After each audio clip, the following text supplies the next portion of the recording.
सर्वेभ्यो नमः।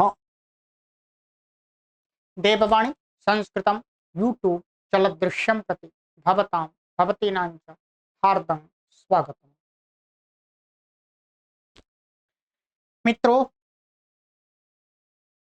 पारिभाषिकाः कक्षा संख्या 43 43वीं कक्षा को आज पढ़ें। ठीक है, चलिएगा। गत कक्षा में मैंने आपको एक परिभाषा पढ़ा दी थी।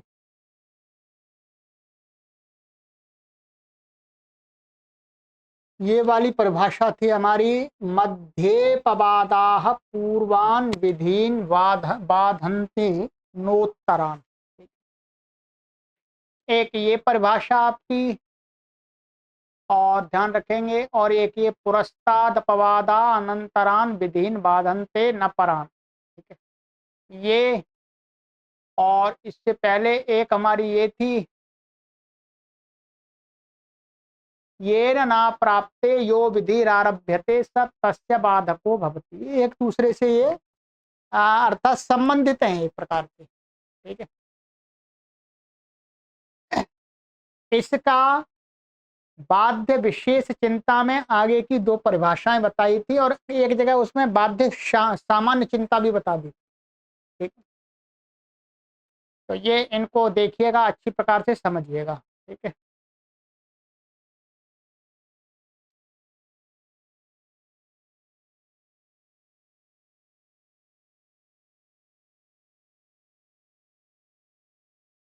अब हमारी आगे की परिभाषा आ रही है, ये बहुत महत्वपूर्ण परिभाषा है। अनंतरस्या विधिर्वा भवति प्रतिषेधो वा। ठीक है, विधि और प्रतिषेध से संबंधित है। आइएगा समझते हैं। सुड नपुंसकस्य इत्यत्र नपुंसक संबंधिनः सुटः सर्वनामस्थान संज्ञा प्रतिषिध्यते। ठीक है, क्या है, सुर नपुंसकस्य से क्या होता है, यहाँ पर ये देख रहे हैं ये कि नपुंसक लिंग का जो सुट होता है, नपुंसक लिंग संबंधी जो सुट माने सु औ जस अम औ, ये 5 प्रत्यय, इनकी सर्वनामस्थान संज्ञा नहीं होती है, अर्थात स्त्रीलिंग में पुल्लिंग में होती है। तो यहाँ निषेध को मुख्य रूप से ध्यान में रख करके बात उठा रहे हैं कि इसमें अनपुंसक से कहकर के नपुंसक लिंग संबंधी सुट की सर्वनामस्थान संज्ञा का प्रतिषेध किया। ठीक है, क्योंकि सुट इस सूत्र से क्या है, मन इतने भाग सुट की सर्वनामस्थान संज्ञा होती है, नपुंसक लिंग के सुट की नहीं होती है, ये बात आई थी।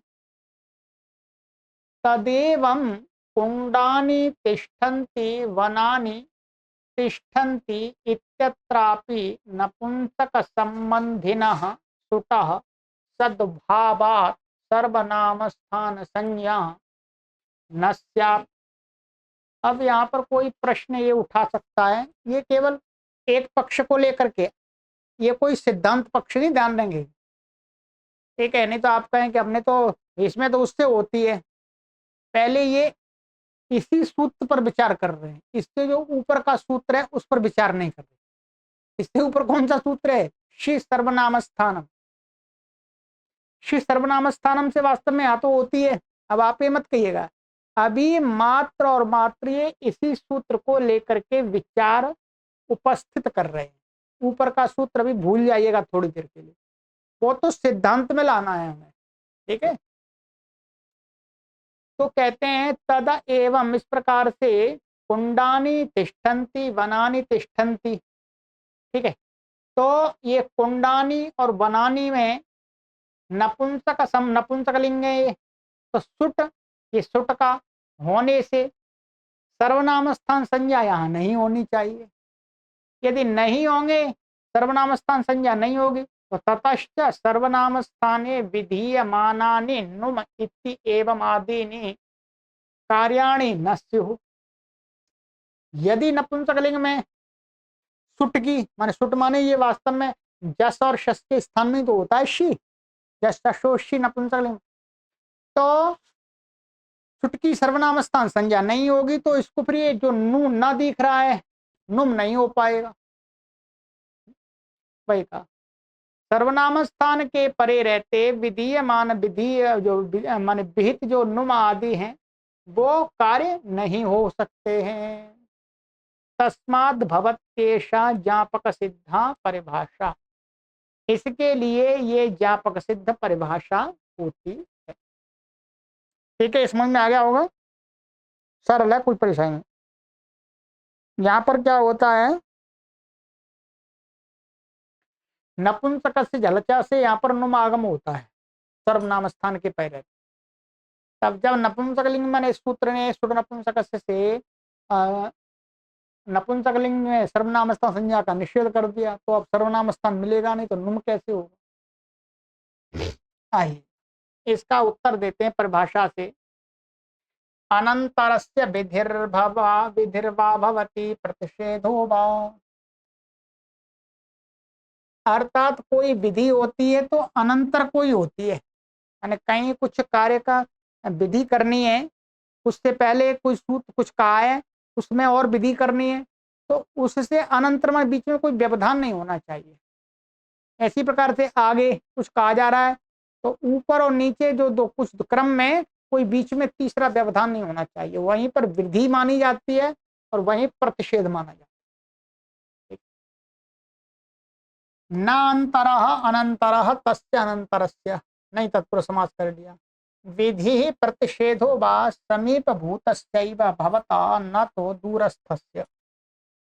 क्या कह रहे हैं, जो विधि अथवा प्रतिषेध किसका होता है, अपने समीप में ही होता है, अर्थात अपने समीप में ही कुछ जो कहा है उसमें विधि की जाती है और अपने समीप में ही माने बिना व्यवधान के कुछ विधि की गई है उसका प्रतिषेध किया जाता है, माने व्यवधान रहित का नहीं किया जाता। न तो दूरस्थस्य, दूरस्थ का निषेध विधि और वो नहीं होता प्रतिषेध।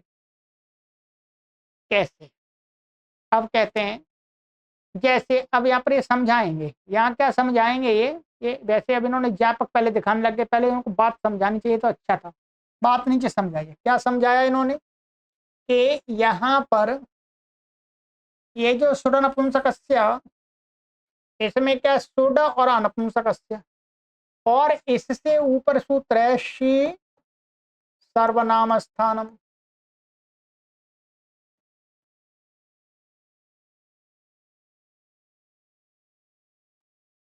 ठीक है,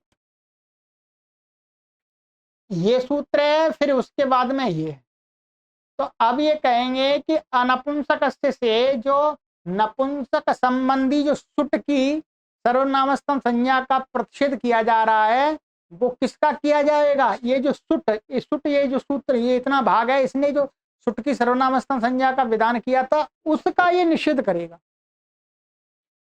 और ये जो अनपुंसक है ये इसका, ये तो अनंतर हो गया, बीच में सुट आ गया, ध्यान रखेंगे, ये विधि हो गई और सुट, ये सूत्र इतना है, सुड सुड माने सुट, ये विधि हो गई सुट की और ये प्रतिषेध हो गया अनपुंसक से। अब ये जो अनपुंसक से प्रतिषेध है ये किसको बांधेगा, इस सुट के द्वारा जो सर्वनामस्थान संज्ञा की जाती है उसको ही बांध पाएगा, इसको नहीं बांध पाएगा क्योंकि ये तो इसकी अपेक्षा से ये तो बहुत दूर है क्योंकि बीच में सुट आ गया। इससे यदि सर्वनाम स्थान संज्ञा होगी तो हो जाएगी। ये इस परिभाषा ने कहा कि अनंतर से विधिर्भवती प्रतिषेध होगा, ये प्रतिषेध जो कर पा रहा है ये अनंतर का ही कर पाएगा, इसका अंतर माने इसका व्यवधान, ये तो व्यवधान सहित वाला हो जाएगा ना, बीच में सुट आ गया, इसके और इसके बीच में सुट आ गया तो व्यवधान होगा, तो इसको नहीं रोक पाएगा। ये अभी आगे समझा देंगे, अभी मैंने थोड़ा सा बता दिया। इसलिए इससे यहाँ पर क्या हो जाता है, इसकी शी की सर्वनाम स्थान संज्ञा हो जाती है और फिर नुम आदि आगम हो जाते हैं, दीर्घ आदि हो जाता है। ठीक है, सिद्धि तो बनानी नहीं, यहाँ पर बात समझनी थी वो समझा दी। आइएगा, अब क्या कहते हैं, अब आगे देखते हैं। अब इस परिभाषा का ज्ञापक दिखाते हैं। ज्ञापक क्या है? परिभाषाया अस्याः सद्भावे मानं तु न कृतिचित् दीर्घस्य इत्यत्र दीर्घग्रहणमेव। ठीक है,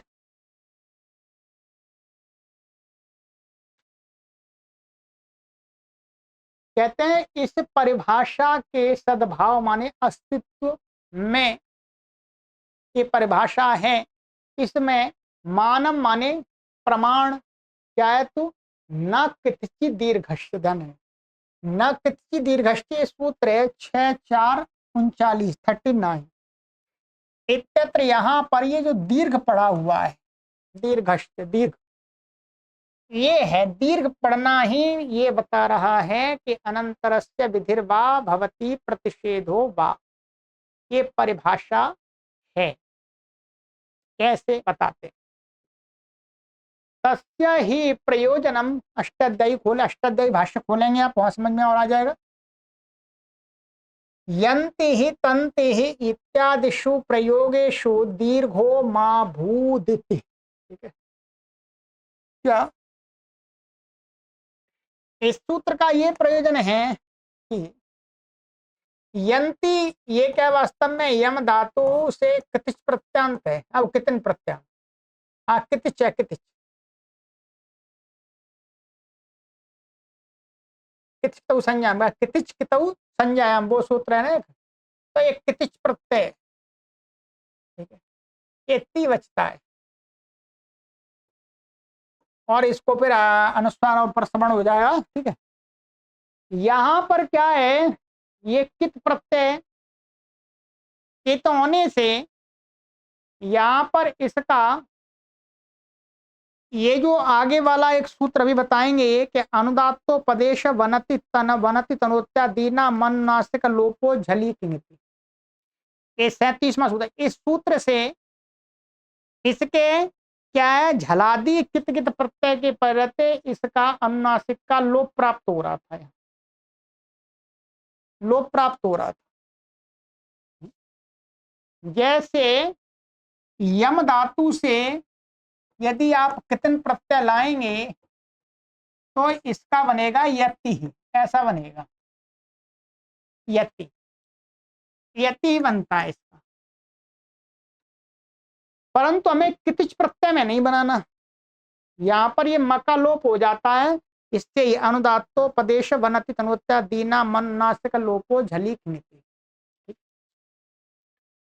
अब यहां पर कहते हैं ये इसका प्रयोजन ये है कि यहां पर यंती और तंति, इसमें इन प्रयोगों में दीर्घ ना हो जाए, ये इसलिए दीर्घ पड़ा हुआ है कि न कितची दीर्घश्च ने कितिच के परिरते दीर्घ नहीं होता। दीर्घ करने वाला एक सूत्र अनुनासिक जलोकिंगिति, आगे सूत्र आ रहा है। ठीक है,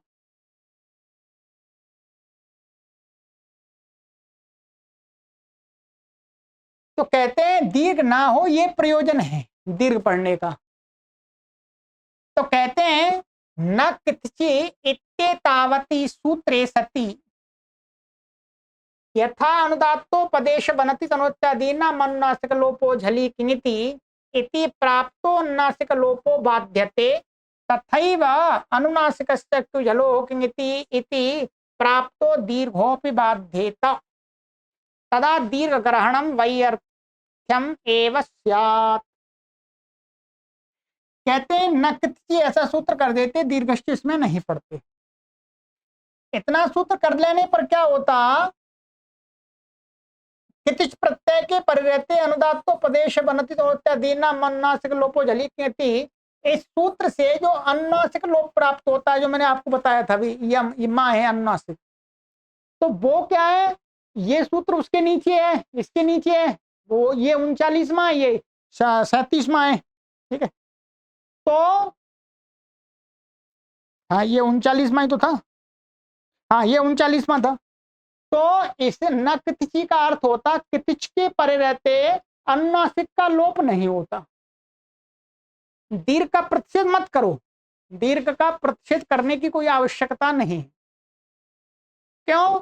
ये क्या, ये जो है नक्ति दीर्घश्च दो काम करेगा। क्या दो काम कर देगा? एक तो अनुनासिक का लोप नहीं होगा, और कहते हैं कितिश के पर रहते और कुछ प्राप्त है। तथा उसी प्रकार से अनुनासिक लोकंगति से जो ये भी ऊपर सूत्र है, इसकी भी अनुवृत्ति इसमें आ जाएगी। तो कितिश के परे रहते दीर्घ भी नहीं होगा। दीर्घ का निषेध कर रहे हैं तो दीर्घ भी नहीं होगा है। प्राप्तो दीर्घोपि बाध्येत, दीर्घ भी मन जैसे अनुनासिक का लोप बांध दिया, वैसे ही दीर्घ भी बांध देगा ये। इससे दीर्घ जो प्राप्त है यंति ही और तंति में, फिर दीर्घ ग्रहणम व्यर्थम से दीर्घ का ग्रहण करना व्यर्थ हो जाए। परंतु महर्षि पाणिनि जी दीर्घ पढ़ रहे हैं, इसका मतलब महर्षि पाणिनि जी इस परिभाषा के अस्तित्व को स्वीकार कर रहे हैं। क्या स्वीकार कर रहे हैं आप समझिएगा इसको।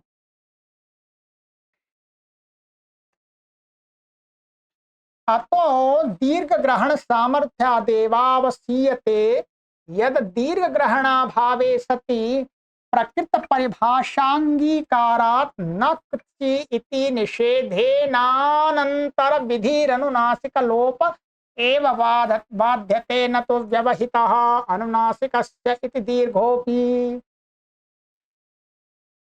इसलिए दीर्घ ग्रहण सामर्थ्य से ये अवसीयते माने ये निश्चय किया जाता है, निश्चित होता है, यद माने कि दीर्घ ग्रहण अभाव, सूत्र में दीर्घ ना पढ़े तो क्या हो रहा था, प्रकृत परिभाषा अंगीकारात, और ये प्रकृत परिभाषा का अस्तित्व है। ये दीर्घ नहीं पढ़ेंगे प्रकृत परिभाषा को माने अस्तित्व है, अनंतरस्य विधिर्वा प्रतिषेधो वा भवति। तो न इति इतना ही सूत्र पढ़ेंगे तो निषेधानंतर विधि अनुनासिक माने जो ये निषेध की है इससे अनंतर, इससे पहले विधि कौन सी है, अनुनासिक लोप की है, अनुदात्तोपदेश 39वां सूत्र है। ठीक है, माने बीच में नहीं है, बीच में कुछ नहीं देखना, हमें तो विधि देखनी है। माने नक्ति से पहले कुछ जो कोई विधि करने वाला सूत्र है तो वो है अनुदात्तोपदेश, अनुनासिक का लोप। तो उस लोप को ही बाध पाता, क्योंकि यही लोप अनंतर है। बाधते न तो व्यवहिता अनुनासिकस्य इति दीर्घोपि, न कि जो अनुनासिकस्य की लोकंगति है तो बहुत पहले 15 नंबर का सूत्र है, बीच में और भी विधि की गई है। तो ये वाली विधि क्या है, इस सूत्र की अपेक्षा से अंतर वाली हो गई, और अनुनासिकस्य हो गई अनंतर वाली। तो महर्षि पाणिनि जी देख रहे थे कि कहीं पर भी अनंतर विधि, पहले अनंतर हो या बाद में हो, उसी का प्रतिषेध या विधि होती है। तो न किसी ऐसा सूत्र बनाते तो केवल इसी को रोक पाता, इसको नहीं रोक पाता, क्योंकि व्यवधान वाली विधि हो गई यहाँ। तो और भी बीच में विधि की गई है इसके बीच में, तो इसलिए अब दीर्घ भी पढ़ना पड़ेगा कि दीर्घ भी नहीं होता। न किति दीर्घश्च माने कितिच के परे रहते ना तो अनुनासिक का लोप होता है और ना ही दीर्घ होता है। ये जो प्रयत्न है दीर्घ ग्रहण करने का, इसने ज्ञापित कर दी परिभाषा कि ये परिभाषा है। अब दूसरी जगह हमें ये ध्यान रखना होगा कि अनंतरस्य विधिर्वा भवति प्रतिषेध होगा, ये बात यहां से ज्ञापित हो गई। अब उसका लाभ क्या मिला, जो मैंने आपको समझा दिया था, अब और ये समझा दे रहे हैं गुरु जी। तदत्र सुड नपुंसकस्य इति ही अनपुंसकस्य इति प्रतिषेधेन सुड इति कृत्वा या सर्वनाम स्थान संज्ञा प्राप्ता सैव प्रतिषिध्यते। क्या कहा, तदत्र माने यहाँ पर क्या है, तब सुड नपुंसकस्य यहाँ पर यति इति ही अनपुंसकस्य इति प्रतिषेधेन माने अनपुंसकस्य, इससे जो प्रतिषेध किया गया है किसका, सुड इति कृत्वा, ये सुड इति कृत्वा या सर्वनाम स्थान संज्ञा प्राप्त, सुड के द्वारा जो सर्वनाम स्थान संज्ञा प्राप्त थी उसी का प्रतिषेध किया जा सकता है। या तो दूरस्था शि सर्वनाम स्थानम इति सा न प्रतिषिध्यते। ठीक है, अब दूर माने इससे ये वास्तव में दूर हो जाएगा शि सर्वनाम स्थानम, क्योंकि एक सूत्र माने ये वास्तव में एक सूत्र बन जाएगा पूरा, ये अर्थ दे रहा है। सुड, इतना सूत्र क्या है, ऊपर से सर्वनाम स्थान की अनुवृत्ति ला करके ये एक सूत्र बन रहा है, एक विधि हो रही है, फिर उसमें ये निषेध कर रहा है। ये आपको सूत्र तो एक लग रहा है, परंतु ये वस्तुतः यहां पर दो सूत्र के रूप में काम कर रहा है। पहले विधि फिर निषेध, दो प्रकार का है ये। इसलिए तो इसलिए इससे ये वाली दूर वाली है ये सूत्र की, इसको सा न प्रतिषेधते, वो सर्वनाम स्थान संज्ञा का प्रतिषेध नहीं हो पाएगा। ठीक है। एवंच कुंडानीत्येवमादिषु सर्वनामस्थाने विहितानि नुम दीर्घत्वादीनि कार्याणि संपन्नी भवन्ति। क्या कह रहे हैं जी? कहते हैं एवंच, इस प्रकार से, और इस प्रकार से क्या हो जाए, कुंडानी इस इत्यादि समय क्या है, सर्वनाम स्थान के परे रहते विहित जो नुम और दीर्घत्व आदि है वो कार्य संपन्न हो जाएंगे, क्योंकि यहाँ पर तो इससे सर्वनाम स्थान संज्ञा होगी।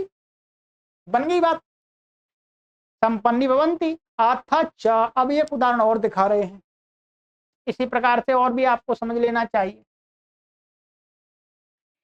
अथ और इसी प्रकार से नेटी इति इडादौ परस्मै पदे सिचि विधीयमानो वृद्धि प्रतिषेध समीप भूतायाः वद व्रज हलन्तस्याचः इति हलन्त लक्षणायाः वृद्धेरेव जायते, न तो सिचि वृद्धि परस्मै पदेषु इति दूरस्थायाः। कहते हैं इसी प्रकार से जो नेटी है, ये 7वें अध्याय के द्वितीय पाद में है, आपको पता है। नेटी जो निषेध करता है इडादी इडादऊ परस्मय पद सिच के परे रहते विद्यमान जो वृद्धि, उसका जो प्रतिषेध करता है नेटी, वो किसका कर पाएगा, वदव्रज हलंतस्याच से, क्योंकि ये है 4 नंबर का, ये है 3 नंबर का। ठीक है। इति हलंत लक्षणायाः वृद्धेरेव जायते, माने हलंत लक्षण वृद्धि का ही ये प्रतिषेध कर पाएगा, ध्यान रखेंगे नेटी, न कि हर किसी माने से इडादी सिच परस्मय पद के परे रहते हर किसी वृद्धि का निषेध नहीं कर पाएगा, केवल हलंत लक्षण जो वृद्धि है उसका कर पाएगा। न तो सिचि वृद्धि परस्मय पदेशु, ये 7 नंबर 2 1 नंबर का जो सूत्र है सबसे पहला, उसको नहीं कर सकता है, इसका नहीं कर पाएगा, क्योंकि ये दूर हो गया, क्योंकि ये है हमारा 4 नंबर का, 4 है, कितना है 4 नंबर, और ये है 1 नंबर, या ये विधि एक बीच में दूसरी और आ गई। तेना अमार्जित अलावित अपावित इत्यादिषु ही इडादावपि सिचि वृद्धि परस्मै पदेषु सिचि वृद्धिर्भवति भवति इति, क्या भवत्य, ठीक है, वृद्धिर्भवति, ये गलत हो रहा है, यहाँ एक्स्ट्रा पड़ेगा। ठीक है, ये एक्स्ट्रा है, वृद्धिर्भवति एवं आद्येन आदि अनेकम प्रयोजनम अस्ति। ठीक है, ये एक्स्ट्रा लग गया, इसको हटा दीजिएगा। इस प्रकार से क्या है, अमार्जित अलावित अपावित, इसमें क्या है, सेट है, इट है, परंतु वृद्धि हो जाएगी। यहाँ पर हमने उदाहरण बनाई सिद्धियां, शुरू में अलावित अपावित तो पहले बनाए थे, तो यहाँ पर वृद्धि हो जाती है, ये इस परिभाषा का प्रयोजन। और भी अनेक प्रयोजन है इसी प्रकार के। ठीक है,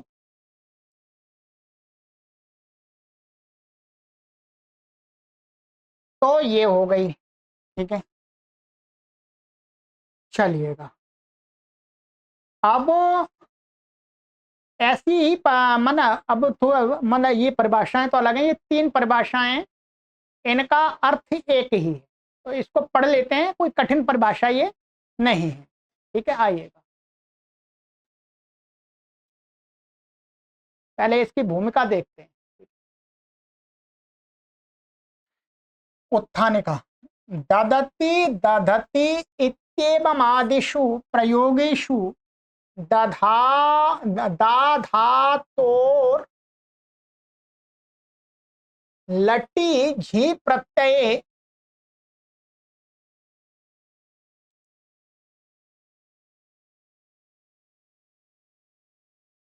यहाँ पर थोड़ा ऐसा करना चाहिए इनको, दा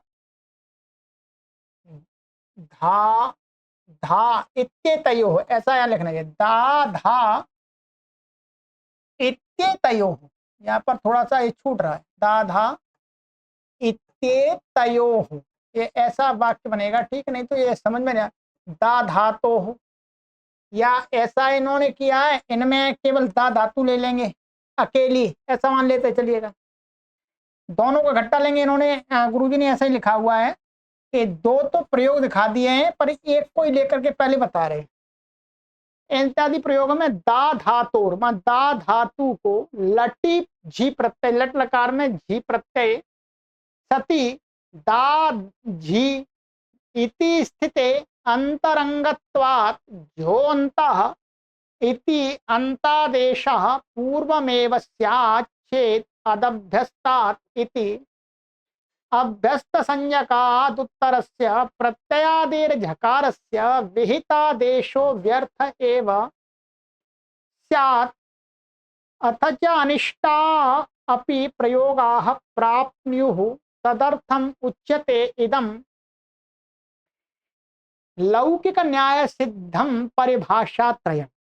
ठीक है, कहते हैं यहाँ पर जब हम ददती और दधती बनाएंगे तो ददती में दा धातु ले ली हमने, दा धातु लट लकार में हम झी प्रत्यय ले आए, अब ये स्थिति बन गई। अब यहाँ पर क्या है, हमें दो काम प्राप्त हो रहे हैं, दो काम प्राप्त अर्थात आप इसको द्वित्व कर लीजिएगा। क्या है, आपने इसको द्वित्व कर लिया, यहाँ द्वित्व दिखाया नहीं है, आप द्वित्व यहाँ कर सकते हैं, द्वित्व करके ये दा दा ददा ऐसा बन जाएगा। ठीक है, क्योंकि जो द्वित्व का कार्य है वो अंतरंग कार्य है। क्या है, वो अंतरंग है, तो द्वित्व हो जाएगा, द्वित्व होकर के दा दा। अब इस स्थिति में ददा यहाँ पर दो काम प्राप्त हो रहे हैं, एक प्राप्त हो रहा है झो अंतः से अंतादेश झाकू, और दूसरा प्राप्त हो रहा है ये इति अंतादेश पूर्व, अंतादेश पहले ही हो जावे, चेत तो अदभ्यस्ता। दूसरा कार्य क्या प्राप्त हो रहा है यहाँ पर, अभ्य, ये अत माने अभ्यस्त संज्ञक से उत्तर झी को अंत नहीं होता, झी के झा को अंत नहीं होता, अत होता है। अब यहाँ पर जो ये वाला सूत्र है ये है बहिरंग, इस सूत्र में और इस सूत्र में देखने लगे, यदि अंतरंग बहिरंग की तुलना करने लगे तो ये क्या है, ये बहिरंग है क्योंकि इसको अभ्यस्त चाहिए, अंग चाहिए, इसको केवल अंग चाहिए बस, और झा को अंत कर देगा। ये बहिरंग, इसलिए क्या अंतरंग होने से ये पहले हो जाएगा, जो अंत होना चाहिए हो जावे, तो फिर अदभ्यस्ता तो हर जगह ये व्यर्थ ही हो जाएगा।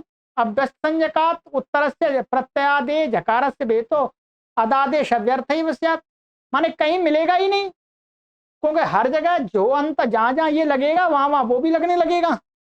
और इनमें अंतरंग और बहिरंग देखेंगे तो जो अंत अंतरंग बैठेगा तो अंतरंग पहले हो जाएगा, पहले अंतरंग हो जाएगा तो ये अदभ्यस्तात को कहीं अवसर ही नहीं मिलेगा।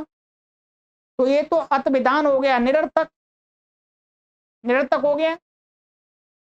तो अब ऐसी स्थिति में क्या करें, उसके लिए बताते हैं कि वेता अदादेश व्यर्थ एवं स्यात्, व्यर्थ ही हो जाएगा। और अनिष्टा प्रयोगा प्राप्त, यहाँ पर क्या प्राप्त होना लगे, ददंती ऐसा प्राप्त, ददंती ददंती ऐसा प्राप्त होने लगे। तो तदर्थम उच्यते इदम लौकिक से लौकिक न्याय सिद्धम पर, लौकिक न्याय सिद्ध परिभाषा तीन का जोड़ा है, परंतु ये ज्ञापक भी है वास्तव में, अभी मैं ज्ञापक भी समझा दूंगा, ये ज्ञापक सिद्ध भी है। परिभाषाएं क्या है, आइएगा,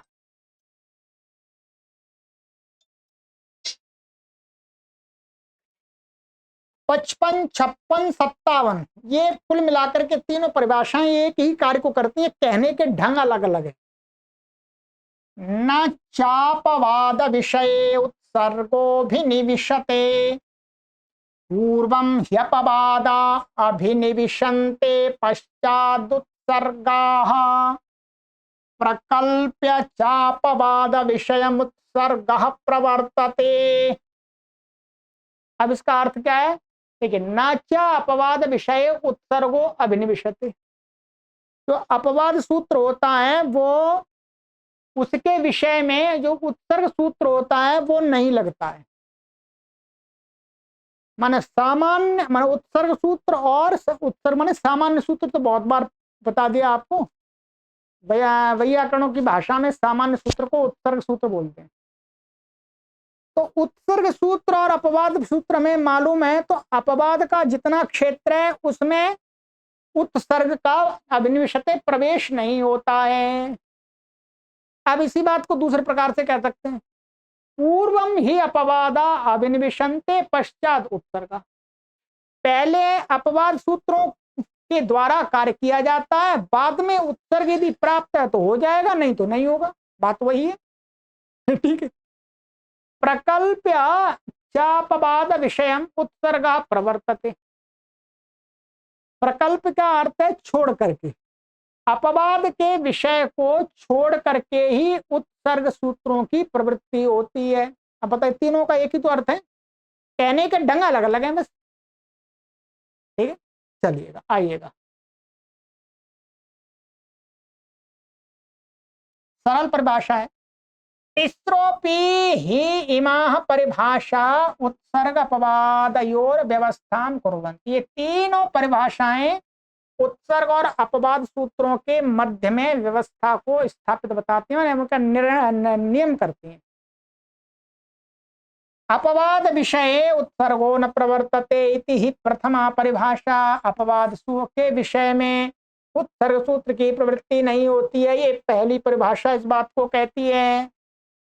अपवादा पूर्वम प्रवर्तन्ते पश्चात उत्सर्गा इति द्वितीया, दूसरी परिभाषा कहती है अपवाद सूत्र पहले कार्य करते हैं, बाद में उत्सर्ग कार्य करते हैं। दूसरी परिभाषा का अर्थ जो मैंने हिंदी बता दिया आपको। अपवाद विषयम प्रकल्प्य परित्यज्य ह्युत्सर्गः प्रवर्तते इति तृतीया, अपवाद विषय को छोड़ करके ही उत्सर्ग सूत्र की प्रवृत्ति होती है, तीसरी परिभाषा का अर्थ। चलिएगा, अब तदेवं उपर्युक्ते उदाहरणे अदभ्यस्तात् इति अभ्यस्त संज्ञकाद् उत्तरस्य प्रत्ययादेर्झकारस्य स्थाने उच्यमानस्य जोऽन्ता इत्यस्य अपवादभूतस्य आदादेशस्य विषये उत्सर्गस्य अन्तादेशस्य प्रवृत्तिर्न भवति, अर्थात अंतादेशात पूर्वमेवापवाद प्रवर्तते। सरल है, क्या कह रहे हैं? तद एवं माने तब इस प्रकार से ऊपर जो हमने कह दिया उदाहरणों में, ऊपर जो उदाहरण आया था इसमें नहीं, वो ददती में अदभ्यस्तात इति, ये जो सूत्र है इति अभ्यस्त संज्ञकात्, अभ्यस्त संज्ञक से उत्तर प्रत्यय के आदि झकार के स्थान में कहे हुए झोअंता इत्यस्य अपवाद भूतस्य, जो अंत इस सूत्र का ये अपवाद भूत सूत्र है, ये वाला अपवाद भूतस्य अदादेश से, जो अदा आदेश करने वाला ये अपवाद है जो अंता का, तो इसके विषय में इसकी जो अंता की इसकी प्रवृत्ति नहीं होती है। विषय उत्सर्गस्य अंतादेशस्य प्रवृत्ति न भवति, अंतादेश की प्रवृत्ति नहीं होगी, पहले अपवाद लगेगा। अर्थात अंतादेशात पूर्वम एव अपवाद प्रवर्तते, अंत आदेश करने से बेशक अंतरंग हो कोई दिक्कत नहीं है, अपवाद सबसे बलवान था, ये तो पहले बताया था। अपवाद सबसे बलवान रहता है, पूर्व पर नित्य अंतरंग अपवादानाम उत्तरोत्तरम बलीयः। तो अपवाद के पहले लगेगा, तथा च प्रत्यादे झकारस्य स्थाने अदादेशेन ददति इत्येवम् आदीनि रूपाणि सिद्ध्यन्ति, रूप सिद्ध हो जाते हैं। और अब और दूसरा इसका फल बता दे रहे हैं, फल को समझ लीजिएगा। अथच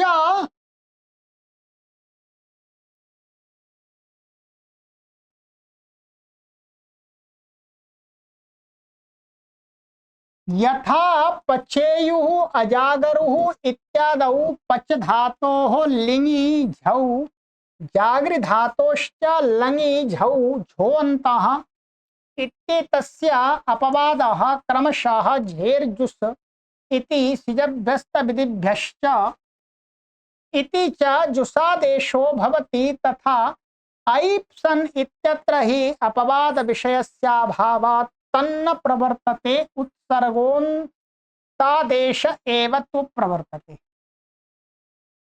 ये कह रहे हैं इसी प्रकार से अपवाद और उत्सर्ग की बात हमें अन्यत्र भी समझ लेनी चाहिए। क्या? अच्छा, जैसे पचेयु और अजागरु। पचेयु ये क्या है? पच धातु का विधिलिंग का रूप है, प्रथम पुरुष का बहुवचन का, ध्यान रखेंगे। अजागरु ये क्या है? ये लंग लकार का, जागरी धातु का लंग लकार का बहुवचन का, प्रथम पुरुष का, वही का। इत्यादि ये पच धातो हो लिंगी, लिंग में झी आ गया, झी के परे रहते। जागरी धातु से लंग के, लंग में झी के परे रहते। यहां पर भी क्या है? झो अंता प्राप्त होता है, झोंता। तो झोंता इत्ते तस्य अपवाद, इसका अपवाद, झोंता का पद क्रमशः क्या है? पचेयु में क्या है? लिंग लकार में झी को झेर जुस, ये है झेर जुस अपवाद है। झोंता का में झी को जाग, जी के झा को अंत नहीं होगा, क्या होगा? जुस होगा। और जागरी धातु में लंग में, और ये तो विधिलिंग में करता है ये वाला झेर जुस। और सिजभ्यस्त विधिभ्यश्च, जागरी की क्या है? अभ्यस्त संज्ञा है, ठीक है। क्या है? जागरी की अभ्यस्त संज्ञा है। तो अभ्यस्त संज्ञा होने के कारण से अभ्यस्त से उत्तर लंग लकार में भी झी को जुस हो जाता है। तो अंत प्राप्त था तो जुस कर दिया। तो ये वाला सूत्र इसमें लगेगा, ये वाला इसमें लगेगा। यहां पर ये इसमें ये वाला लगेगा और इसमें ये वाला लगेगा, जो अंता का अपवाद। इति च जुसादेशो भवति, जुस आदेश ही होता है। जुस आदेश होकर के ये सिद्धियां हमारी बन जाती। सिद्धियां हमने बनाई है आपकी प्रथमा वृत्ति में, यहाँ पर सिद्धियां तो नहीं बनानी, ये बन गया। तथा अब उसी प्रकार से बताते हैं कि जब अपवाद नहीं होता है तो वहां पर तो उत्सर्ग सूत्र की प्रवृत्ति होती है। यथा, जैसे ये ऐप्सन लिया इन्होंने। ऐप्सन ये वास्तव में क्या है? नीचे या टिप्पणी में गुरुजी ने सिद्धि दिखा दी है। मैं यहाँ पर एक बार बता देता हूं। ये सिद्धि आपको तभी समझ में आएगी जब आपने अष्टाध्यायी भाष्य प्रथमावृत्ति पूरी पढ़ ली है, उसके अलावा समझ में नहीं आएगी आप, ठीक है। ये भी ध्यान रखेंगे। तभी क्या होता है, हमारे जो सिद्धांत कौमुदी को पढ़ने वाले जो पाठक हैं, वो सिद्धियां, वो सिद्धांत कौमुदी के केवल सूत्रों का अर्थ पढ़ते चले जाते हैं, सिद्धियां करते नहीं है। और उनको ऐसा अपने आप में फीलिंग आने लगती है कि हमने तो पूरी व्याकरण पढ़ लिया, पर बात बनती नहीं। इसलिए पहले अष्टाध्यायी भाष्य प्रथमावृत्ति को हमने पढ़ाते हैं, सभी सिद्धियों को कराते हैं। कराया ना आपको सभी सिद्धियों को? पूरी अष्टाध्यायी भाष्य प्रथमावृत्ति की हमने 856 856 कक्षाएं बनाई हैं। इतना विस्तार से उस पर काम किया है, तब ये समझ में आएगा, ठीक है। तो यहाँ पर क्या है, जो ऐप्सन बनाया है, इसको आपली धातु सनि, आपली धातु सनि आप जप धामित इति आकारस्य ईत्वे द्वितीय काचः समुदायस्य दुर्वचने अत्र लोपोभ्यासस्य इति सर्वस्याप्याभ्यासस्य लोपे ईप्स इति जाते। आपली धातु से सन लाते हैं। सन लाने पर क्या होता है, इस सूत्र से जो आप धातु है इसके आपको ईकार हो जाता है, ईकार, ठीक है। और दुर्वचन कर लेते हैं। दुर्वचन करने पर क्या होता है, जो अभ्यास का पूरे का लोप हो जाता है।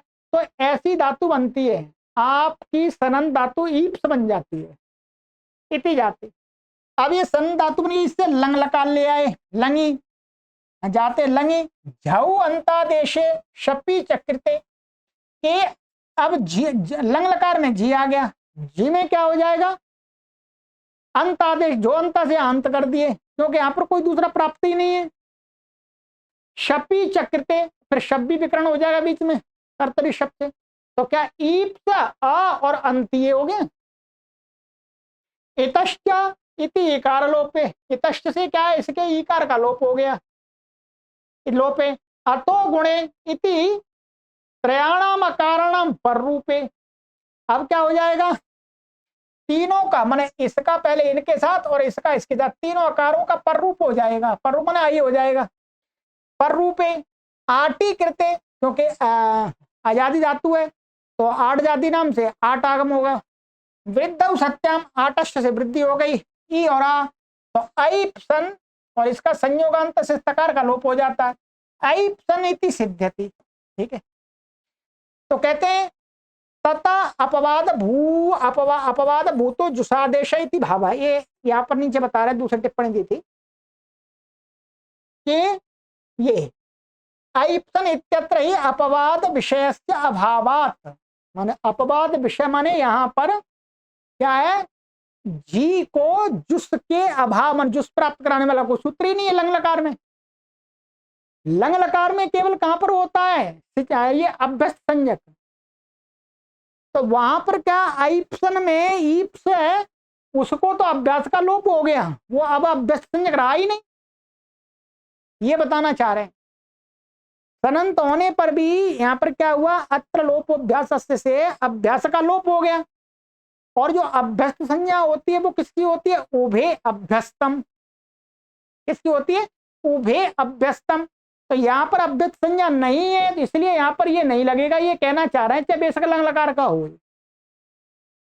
ठीक है, दूसरा यहां पर बीच में शप आ गया, क्या आ गया, शप, और जी बाद में चला गया, तो शप बीच में व्यवधान बन जाएगा,